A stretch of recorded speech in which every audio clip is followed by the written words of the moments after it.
Meda and Flo, the forest children. Flo, I'll race you to that tree over there, said Meda, pointing to one of the maple trees. Okay, I said confidently.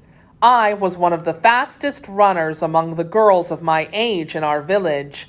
I wondered why Meda was even challenging me to a race. Immediately, Meda flew like an arrow straight toward her target. She was clearly hoping that a quick start would give her an advantage over me. However, like a shooting star that bursts across the night sky, I was on her heels in no time. Just before we reached the tree, I passed her and touched the tree trunk.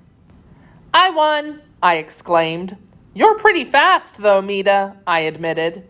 Considering you are a year younger than me, that was quite a race.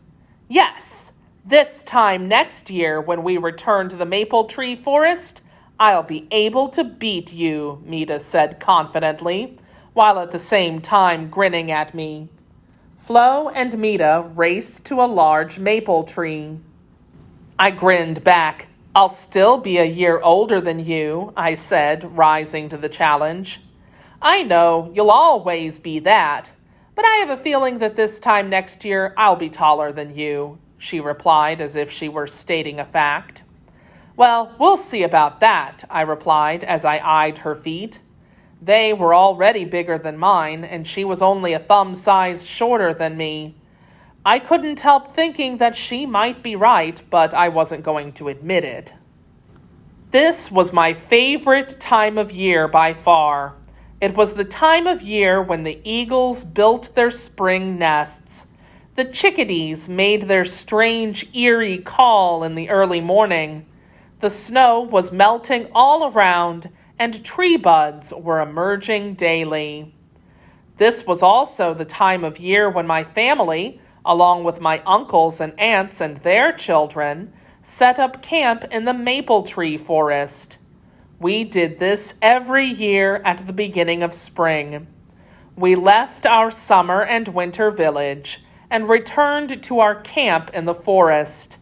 In the fall, we camped near the fields we planted our crops in. Signs of spring in the forest. We always returned to the same maple forest camp. It was a good-sized clearing encircled by a large number of maple trees and birch trees. We returned here each year to collect the sap from the maple trees and turn it into the sweet syrup that we all loved so much. This year, we were lucky. The winter winds and frequent snowfall had not destroyed our wigwam frames from the previous year. We only had to wrap the deer skin that we had carried with us around the frames. After we made our campfire, the children had a chance to play before the real work began. Once we were settled, the men would use their axes to make small, deep cuts in the trunks of the maple trees. Then we would wait for the sap to trickle out.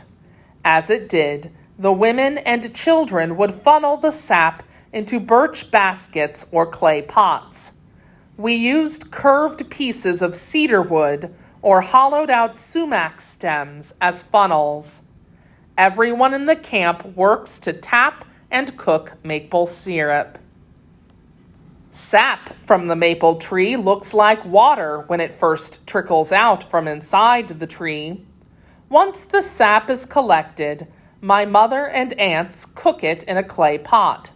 Sometimes they put the pot right on the open campfire. Other times they put red-hot rocks right into the clay pots. After you've cooked it for a while, the sap turns into sweet syrup. If you keep on cooking it, the sap turns into sugar. During this time, the older girls also collect birch bark. They strip the bark from the trees and pound it until it can be shaped and molded into storage containers or dishes. The men and boys busy themselves hunting and fishing. In the evening, we all spend time together around the campfire, exchanging stories. Come on, Flo, yelled Meda, who had wandered off to watch the men at work. I can smell dinner cooking.